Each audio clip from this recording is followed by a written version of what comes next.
जम्मू और कश्मीर के सुरम्य त्रिकुटा पर्वत की गगनचुंबी ऊंचाइयों पर स्थित माता वैष्णो देवी का पवित्र मंदिर हिंदू धर्म के सबसे प्रतिष्ठित और पूजनीय तीर्थ स्थलों में से एक है। यह सिर्फ एक मंदिर नहीं बल्कि एक जीवंत ऊर्जा केंद्र है, जहां हर वर्ष लाखों करोड़ों भक्त अपनी असीम श्रद्धा, अटूट विश्वास और गहरी आस्था के साथ दर्शन करने आते हैं। माता वैष्णो देवी को शक्ति का सर्वोच्च स्वरूप, विशेषकर आदि शक्ति दुर्गा का अवतार माना जाता है, जिनके आशीर्वाद से भक्तों की हर मनोकामना पूर्ण होती है और जीवन के कष्ट दूर होते हैं। यह पवित्र स्थल सदियों से मानवता को आध्यात्मिकता और शांति का मार्ग दिखाता रहा है। हिंदू धर्म की पौराणिक मान्यताओं के अनुसार जब पृथ्वी पर पाप, अधर्म और आसुरी शक्तियों का बोलबाला बढ़ गया था, जब मानव जाति त्राही त्राही कर रही थी और धर्म का संतुलन बिगड़ने लगा था, तब समस्त देवगणों ने भगवान विष्णु से प्रार्थना की। उनकी प्रार्थना और संपूर्ण ब्रह्मांड की शक्ति के एकीकरण से माता वैष्णवी का दिव्य जन्म हुआ। उनका अवतरण मात्र एक घटना नहीं, बल्कि धर्म की पुनर्स्थापना और मानवता के कल्याण के लिए एक सुनिश्चित दिव्य संकल्प था। माता वैष्णवी का प्रमुख उद्देश्य पृथ्वी पर आकर अपनी भक्ति, सेवा और त्याग के माध्यम से मानवता की सहायता करना था। उन्होंने एक सुंदर और तेजस्वी कन्या का रूप धारण किया और रत्नावती नामक स्थान पर एक ब्राह्मण परिवार में जन्म लिया। यह बचपन से ही स्पष्ट था कि वे कोई साधारण बालिका नहीं थीं। उनके मुखमंडल पर एक अलौकिक तेज था, उनकी आंखें दिव्य ज्ञान से भरी थीं और उनका मन बचपन से ही परमात्मा के प्रति समर्पित था। वे भगवान विष्णु की अनन्य और परम भक्त थीं। माता वैष्णवी ने छोटी सी उम्र से ही कठिन तपस्या और साधना प्रारंभ कर दी। उनकी तपस्या इतनी प्रबल थी कि उन्होंने अपनी सभी सिद्धियों और शक्तियों को जागृत कर लिया। उनकी साधना का उद्देश्य केवल व्यक्तिगत मोक्ष प्राप्त करना नहीं था, बल्कि उन शक्तियों का उपयोग पृथ्वी पर धर्म की स्थापना और पीड़ित मानवता के उत्थान के लिए करना था। उनकी तपस्या की गाथाएं दूर दूर तक फैलने लगीं और लोग उनके दिव्य प्रभाव को महसूस करने लगे। जब माता वैष्णो देवी अपनी तपस्या और साधना में लीन थीं और उन्होंने अपने एकांतवास के लिए त्रिकुटा पर्वत की एक शांत गुफा को चुना, तब भैरवनाथ नामक एक अहंकारी और तामसी राक्षस का ध्यान उन पर पड़ा। भैरवनाथ को अपनी शक्तियों पर अत्यधिक घमंड था और वह स्त्री शक्ति के महत्व को नहीं समझता था। उसे लगा कि माता कोई साधारण स्त्री है जिसे वह आसानी से अपने वश में कर सकता है। उसने माता के समक्ष विवाह का प्रस्ताव रखा, जो कि अत्यंत अनुचित और अभद्र था। माता ने शांतिपूर्वक और धैर्यपूर्वक भैरवनाथ को समझाया कि वे एक सन्यासिनी हैं, जिन्होंने सांसारिक मोहमाया का त्याग कर दिया है और उनका जीवन केवल तपस्या और धर्म के मार्ग पर केंद्रित है। उन्होंने उसे अपने गलत इरादों को त्यागने और सही मार्ग पर चलने की सलाह दी, परंतु भैरवनाथ अपने अहंकार और वासना में इतना अंधा हो चुका था कि उसने माता की बात नहीं मानी और अपनी जिद पर अड्डा रहा। वह माता को बलपूर्वक पाने की कोशिश करने लगा। अपनी पवित्रता और धर्म की रक्षा के लिए माता ने भैरवनाथ से दूर जाने का निर्णय लिया। उन्होंने त्रिकुटा पर्वत की ओर प्रस्थान किया और एक गुप्त गुफा में शरण ली, परंतु भैरवनाथ ने हार नहीं मानी। वह अपनी आसुरी शक्ति और धोखे से उनका पीछा करता रहा। इस पीछा करने से बचने और अपनी तपस्या को जारी रखने के लिए माता ने उस गुफा में 9 महीने तक कठोर तपस्या की, जिसे आज अर्धकुंवारी गुफा के नाम से जाना जाता है। यह गुफा बहुत ही संकरी है और इसे पार करना भक्तों के लिए एक प्रतीकात्मक यात्रा है, जो आत्मा की शुद्धि का अनुभव कराती है। भैरवनाथ के अत्याचारों से बचने और अपनी दिव्यता को बनाए रखने के लिए माता ने अपना निवास स्थान कई बार बदला। वे कटरा से त्रिकुटा पर्वत की ओर बढ़ती गईं, अपनी शक्तियों का प्रयोग करते हुए स्वयं को सुरक्षित रखती रहीं। इसी दौरान अपनी रक्षा और सहायक के रूप में माता ने अपनी शक्ति से भगवान हनुमान जी को बुलाया। हनुमान जी, जो भगवान राम के परम भक्त और शक्ति के प्रतीक हैं, ने माता की सहायता की और उनके साथ रहे। वे आज भी सांची छत नामक स्थान पर माता के दरबार की रक्षा करते हैं। ऐसी मान्यता है, जब भैरवनाथ अपनी क्रूरता और हठ में इतना आगे बढ़ गया कि वह माता का पीछा करते हुए उस स्थान तक पहुंच गया जिसे आज महागफा कहा जाता है, तब माता वैष्णो देवी ने अनुभव किया कि अब उसे समझाना या उससे बचना संभव नहीं है। धर्म की रक्षा और आसुरी शक्ति का विनाश अनिवार्य हो गया था। तब माता ने अपने दिव्य और प्रचंड रूप को प्रकट किया। उन्होंने आदिशक्ति के सबसे उग्र और संहारक स्वरूप देवी काली का अवतार लिया और भैरवनाथ का वध करने का संकल्प लिया। माता काली के रूप में उन्होंने अपने त्रिशूल से भैरवनाथ का सिर काट दिया। भैरवनाथ का कटा हुआ सिर दूर जाकर भवन के बाहर भैरव घाटी में गिरा। यह एक ऐसी घटना थी जिसने धर्म और अधर्म के बीच के संघर्ष को एक निर्णायक मोड़ दिया। अपने अंतिम क्षणों में जब भैरवनाथ का सिर धड़ से अलग हो गया था, तब उसे अपनी गलती का एहसास हुआ। उसे अपने अहंकार और दुराचार पर पश्चाताप हुआ। मृत्यु के द्वार पर उसने माता से क्षमा याचना की। माता वैष्णो देवी, जो करुणा की साक्षात मूर्ति है, ने उसे उसकी गलतियों के लिए क्षमा कर दिया और उसे मोक्ष का वरदान दिया। माता ने कहा कि जो भी भक्त उनके दर्शन करने आएगा, उसकी यात्रा तभी पूर्ण मानी जाएगी जब वह भैरवनाथ के स्थान पर भी जाएगा। इस प्रकार भैरवनाथ का मंदिर माता के गुफा मंदिर के पास ही स्थित है और यह मोक्ष और पश्चाताप की एक अद्वितीय कहानी कहता है।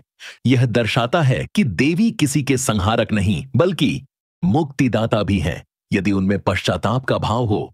जब माता ने अपने लोक कल्याणकारी कार्य पूर्ण कर लिए और अपने लौकिक शरीर का त्याग करने का निर्णय लिया, तब गुफा के अंदर उनकी शक्ति 3 दिव्य पिंडियों के रूप में प्रकट हुई।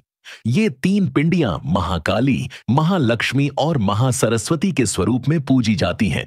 ये 3 देवियां शक्ति, धन और ज्ञान की प्रतीक हैं और भक्तों को इन तीनों स्वरूपों का एक साथ दर्शन करने का सौभाग्य प्राप्त होता है। आज भी वैष्णो देवी के दर्शन के लिए लाखों करोड़ों श्रद्धालु हर साल कटरा से लगभग 13 किलोमीटर की दुर्गम लेकिन उत्साहवर्धक यात्रा कर त्रिकुटा पर्वत पर पहुंचते हैं। यह यात्रा केवल एक धार्मिक गतिविधि नहीं, बल्कि एक गहरा आध्यात्मिक अनुभव है जो भक्तों के मन और आत्मा को शुद्ध करता है। इस यात्रा के दौरान भक्तों को कई चमत्कारी अनुभव होते हैं। कटरा से यात्रा शुरू करते हुए पहला महत्वपूर्ण पड़ाव बाणगंगा है। जब माता त्रिकुटा पर्वत की ओर जा रही थीं, तो उनके साथ चल रहे भक्तों को प्यास लगी थी। तब माता ने अपने धनुष से एक बाण चलाया, जिससे वहां से एक पवित्र जलधारा बह निकली। यह स्थान आज बाणगंगा के नाम से प्रसिद्ध है, जहां भक्त स्नान करके अपनी यात्रा आगे बढ़ाते हैं। इस पवित्र जल में स्नान करने से सभी पाप धुल जाते हैं, ऐसी मान्यता है। बाणगंगा से आगे बढ़ने पर चरण पादुका आता है। इस स्थान पर माता ने भैरवनाथ से बचते हुए कुछ समय के लिए विश्राम किया था और उनके पवित्र चरणों के निशान यहां अंकित हो गए थे। भक्त यहां आकर माता के पवित्र चरणों के दर्शन करते हैं और उनसे आशीर्वाद प्राप्त करते हैं। यह स्थान भक्तों को माता की यात्रा के संघर्ष और दृढ़ संकल्प की याद दिलाता है। यह यात्रा का एक अत्यंत महत्वपूर्ण पड़ाव है। इस गुफा में माता ने भैरवनाथ से बचने के लिए 9 महीने तक कठोर तपस्या की थी। यह गुफा बहुत ही संकरी है और इसे पार करना भक्तों के लिए एक प्रतीकात्मक अनुभव है। माना जाता है कि इस संकरी गुफा से गुजरने पर व्यक्ति के पाप धुल जाते हैं और उसे एक नया दिव्य अनुभव प्राप्त होता है। यहां से गुजरने से मानसिक और शारीरिक शुद्धि का अनुभव होता है। माता वैष्णो देवी का मंदिर हजारों वर्षों से पूजनीय रहा है, लेकिन इसका लिखित इतिहास लगभग 700 साल पुराना है। इस पवित्र स्थल की पहचान और प्रसिद्धि के पीछे एक रोचक कथा है। कथा के अनुसार कटरा गांव में श्रीधर नामक एक गरीब और धर्मपरायण ब्राह्मण रहता था। वह माता वैष्णो देवी का अनन्य भक्त था। एक बार उसने अपनी श्रद्धा के अनुसार कन्या भोज का आयोजन करने का संकल्प लिया, जिसमें छोटी कन्याओं को भोजन कराया जाता है, जिन्हें देवी का स्वरूप माना जाता है। श्रीधर ने अपनी गरीबी के बावजूद सभी को निमंत्रण दिया, यहां तक कि अहंकारी भैरवनाथ को भी। भैरवनाथ ने भोज को असफल करने का प्रयास किया और श्रीधर को अपमानित किया। इस घटना से श्रीधर को बहुत दुख हुआ। दुख और निराशा में डूबे श्रीधर ने माता की सच्ची श्रद्धा से आराधना की। उनकी भक्ति से प्रसन्न होकर माता ने उन्हें स्वप्न में दर्शन दिए और त्रिकुटा पर्वत पर अपनी गुफा का मार्ग दिखाया। माता ने उन्हें आश्वासन दिया कि वे चिंता न करें और कन्या भोज का आयोजन अवश्य होगा। श्रीधर ने माता के बताए मार्ग पर चलकर उस गुफा को खोजा जहां माता विराजमान थीं। तब से यह स्थान एक पवित्र तीर्थ बन गया और दूर दूर से लोग यहां दर्शन के लिए आने लगे। मुगल शासन के दौरान यह क्षेत्र कुछ हद तक कम प्रसिद्ध था, क्योंकि उस समय धार्मिक स्थलों को संरक्षण नहीं मिलता था। लेकिन डोगरा राजाओं के शासनकाल में, विशेष रूप से महाराजा गुलाब सिंह, जिन्होंने 1847 में जम्मू कश्मीर रियासत की स्थापना की, और उनके वंशजों ने इस मंदिर को पुनः विकसित करने और इसे भव्य स्वरूप प्रदान करने में महत्वपूर्ण भूमिका निभाई। उन्होंने मंदिर के रखरखाव और भक्तों की सुविधाओं के लिए व्यापक कार्य किए, जिससे इसकी प्रसिद्धि बढ़ती गई। आज माता वैष्णो देवी का मंदिर अत्यंत भव्य और सुशोभित रूप में है, जहां भक्तों को दर्शन करने और यात्रा करने के लिए सभी आधुनिक सुविधाएं प्रदान की गई हैं। गुफा के अंदर 3 प्राकृतिक पिंडियां हैं, जिन्हें माता वैष्णो देवी के 3 प्रमुख स्वरूपों महाकाली तमोगुण का प्रतीक, महालक्ष्मी रजोगुण का प्रतीक और महासरस्वती सतोगुण का प्रतीक माना जाता है। ये पिंडियां मानव निर्मित नहीं हैं, बल्कि प्राकृतिक रूप से उभरी हुई हैं, जो एक चमत्कारिक घटना मानी जाती है। महाकाली पिंडी माता के तमोगुण स्वरूप का प्रतीक है।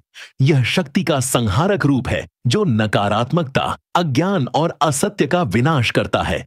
महाकाली भक्तों को भय से मुक्ति दिलाती है और उन्हें आंतरिक शक्ति प्रदान करती हैं।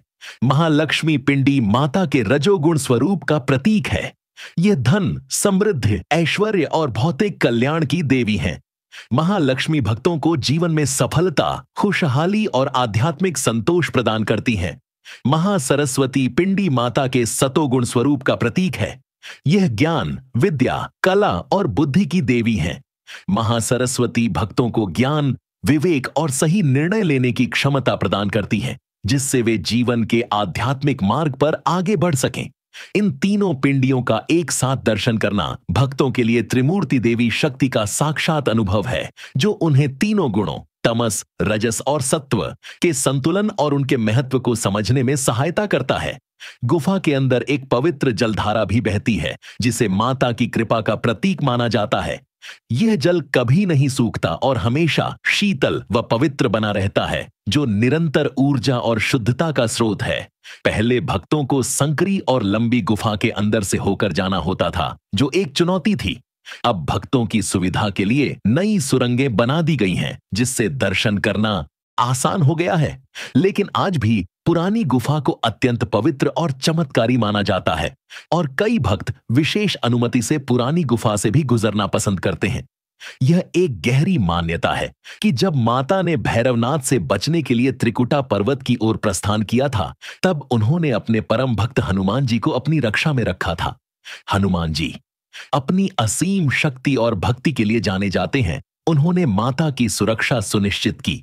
यह भी माना जाता है कि हनुमान जी आज भी सांची छत नामक स्थान पर माता के दरबार की अदृश्य रूप से रक्षा करते हैं, जिससे कोई भी अनिष्ट शक्ति मंदिर परिसर में प्रवेश न कर सके। भक्तों के बीच एक और प्रचलित और गहन विश्वास है कि कोई भी भक्त माता वैष्णो देवी के दर्शन तभी कर सकता है जब माता स्वयं उसे बुलाती हैं। यह एक प्रकार का दिव्य निमंत्रण होता है, जिसे केवल वही महसूस कर सकता है जिसे माता की कृपा प्राप्त होती है। इसीलिए भक्त अक्सर कहते हैं, जब तक बुलावा नहीं आता तब तक कोई माता के दरबार नहीं जा सकता। यह बात भक्तों की श्रद्धा को और भी गहरा करती है और उन्हें यह विश्वास दिलाती है कि उनकी यात्रा माता की इच्छा से ही संभव हुई है। माता के दरबार में आने वाले लाखों करोड़ों भक्तों की मनोकामनाएं पूरी होती हैं। यह एक ऐसा स्थान है जहां असंभव भी संभव हो जाता है। कई भक्तों ने अपने जीवन में अद्भुत चमत्कारी अनुभव साझा किए हैं, जो उनकी आस्था को और भी मजबूत करते हैं। कई भक्तों ने बताया है कि उन्हें वर्षों से परेशान कर रहे असाध्य रोगों से यहां आकर मुक्ति मिली है। माता की कृपा और पवित्र वातावरण में स्वास्थ्य लाभ प्राप्त हुआ है। अनेक लोग करियर में सफलता, अच्छी नौकरी और व्यापार में वृद्धि के लिए माता से प्रार्थना करते हैं और उन्हें इच्छित फल प्राप्त होता है। जिन दंपतियों को संतान नहीं थी, उन्होंने माता के दरबार में प्रार्थना की और उन्हें संतान सुख प्राप्त हुआ। पारिवारिक कलह और अशांति दूर हुई और सुख समृद्धि आई। कई भक्तों ने बताया है कि उनके जीवन की बड़ी बड़ी परेशानियां, जो उन्हें असंभव लगती थीं, माता के दर्शन के बाद धीरे धीरे समाप्त हो गईं। सबसे महत्वपूर्ण लाभों में से एक है आंतरिक शांति और मानसिक संतुलन। इस पवित्र स्थान की ऊर्जा भक्तों को अद्वितीय शांति प्रदान करती है, जिससे वे अपने मन की चिंताओं और तनावों से मुक्त हो जाते हैं। यह विश्वास दृढ़ है कि माता वैष्णो देवी हर संकट से अपने भक्तों की रक्षा करती हैं और उन्हें जीवन के हर क्षेत्र में सफल होने में सहायता करती हैं। माता के दरबार में भक्तों को एक विशेष प्रसाद दिया जाता है, जिसे पवित्र प्रसाद माना जाता है। यह प्रसाद 3 मुख्य चीजों से मिलकर बना होता है, और हर एक का अपना प्रतीकात्मक महत्व है। मिश्री यह जीवन में मिठास, सुख, आनंद और सकारात्मकता का प्रतीक है। मिश्री को ग्रहण करने से जीवन में मधुरता और खुशियां आती हैं। सूखे मेवे ये समृद्धि, धन, वैभव, भौतिक सुख और सौभाग्य का प्रतीक है। सूखे मेवे यह दर्शाते हैं कि माता भक्तों को भौतिक रूप से भी समृद्ध करती हैं। लाल धागा यह कलाई पर बांधने के लिए होता है और सुरक्षा, शक्ति, सकारात्मक ऊर्जा और माता के आशीर्वाद का प्रतीक है। यह धागा भक्तों को बुरी शक्तियों से बचाता है और उन्हें मानसिक शक्ति प्रदान करता है। इस प्रसाद की एक और अद्भुत विशेषता यह है कि यह किसी भी स्थिति में खराब नहीं होता। भक्त इसे अपने घर ले जाते हैं और परिवार के सदस्यों के साथ बांटते हैं। इसे प्रसाद के रूप में ग्रहण करने से माता की कृपा और आशीर्वाद निरंतर बना रहता है। भारत के कई प्रमुख शक्तिपीठों और मंदिरों में अखंड ज्योति, एक दीपक जो कभी बुझता नहीं, जलती रहती है। लेकिन माता वैष्णो देवी के गुफा मंदिर में ऐसा नहीं है। इसका कारण यह है कि भक्तों और संतों की मान्यता है कि माता स्वयं यहां साक्षात रूप में निवास करती हैं, अपनी पूर्ण ऊर्जा और प्रकाश के साथ। इसीलिए उन्हें किसी दीपक या बाहरी रोशनी की आवश्यकता नहीं होती। यहां माता की उपस्थिति स्वयं एक प्रकाश स्रोत की तरह कार्य करती है और भक्तों को मार्गदर्शन प्रदान करती है। वैज्ञानिक और आध्यात्मिक दृष्टिकोण से भी इस मंदिर में कई रहस्य छिपे हुए हैं। कई शोधकर्ताओं और आध्यात्मिक गुरुओं ने अनुभव किया है कि माता की गुफा में स्थित पिंडियों से एक विशेष प्रकार की ऊर्जा निकलती है। यह ऊर्जा अत्यंत सकारात्मक होती है और भक्तों को एक अलौकिक अनुभव प्रदान करती है। इस ऊर्जा के प्रभाव से मन शांत होता है, तनाव कम होता है और व्यक्ति आत्मिक शांति का अनुभव करता है। यह एक प्रकार की हीलिंग ऊर्जा मानी जाती है। यह एक वैज्ञानिक रहस्य है कि गुफा के अंदर स्थित तीनों पिंडियों का तापमान हमेशा एक समान बना रहता है, चाहे बाहर का मौसम कोई भी हो। गर्मियों में भी ये पिंडियां ठंडी रहती हैं और सर्दियों में भी गर्माहट देती हैं। वैज्ञानिक इस घटना को पूरी तरह से समझा नहीं पाए हैं, लेकिन भक्त इसे माता का सीधा चमत्कार मानते हैं, जो उनकी दिव्य उपस्थिति का प्रमाण है। कई भक्तों ने बताया है कि जब वे माता के दर्शन करते हैं तो उन्हें एक दिव्य और अविस्मरणीय अनुभूति होती है। उनकी सभी चिंताएं दूर हो जाती हैं और मन में एक अगाध शांति और संतोष का भाव उत्पन्न होता है। यह अनुभव शब्दों में बयां करना कठिन होता है। कई भक्तों ने अपने जीवन में अचानक और चमत्कारी सकारात्मक बदलाव आने का अनुभव किया है। ये बदलाव व्यक्तिगत, व्यावसायिक या स्वास्थ्य संबंधी हो सकते हैं।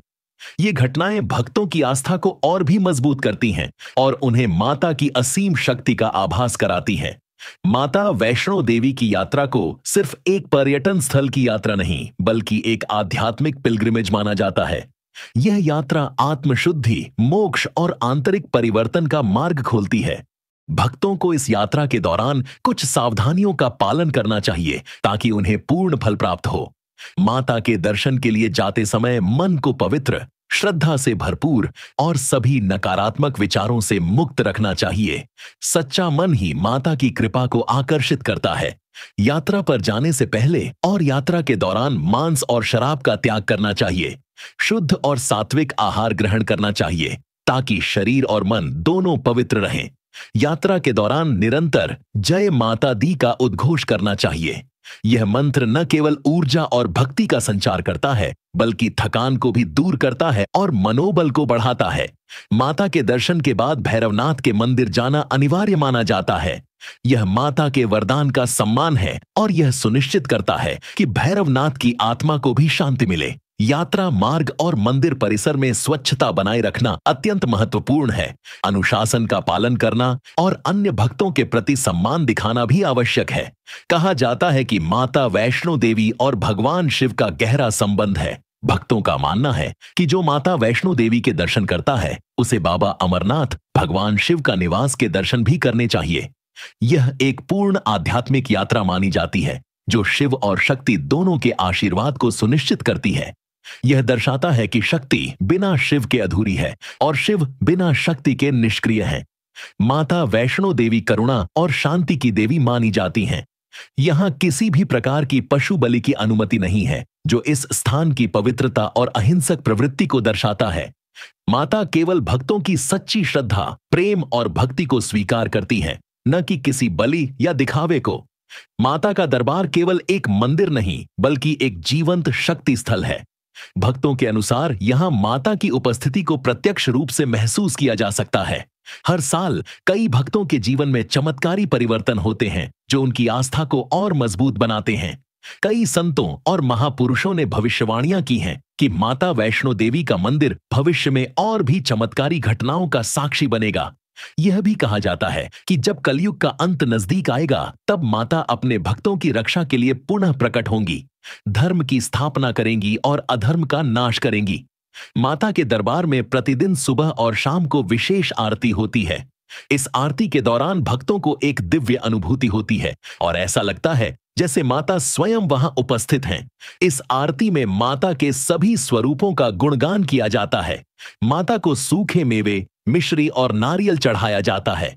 माता को सिंहासन भोग और भोग प्रसाद भी अर्पित किया जाता है, जिसे बाद में भक्तों में वितरित किया जाता है।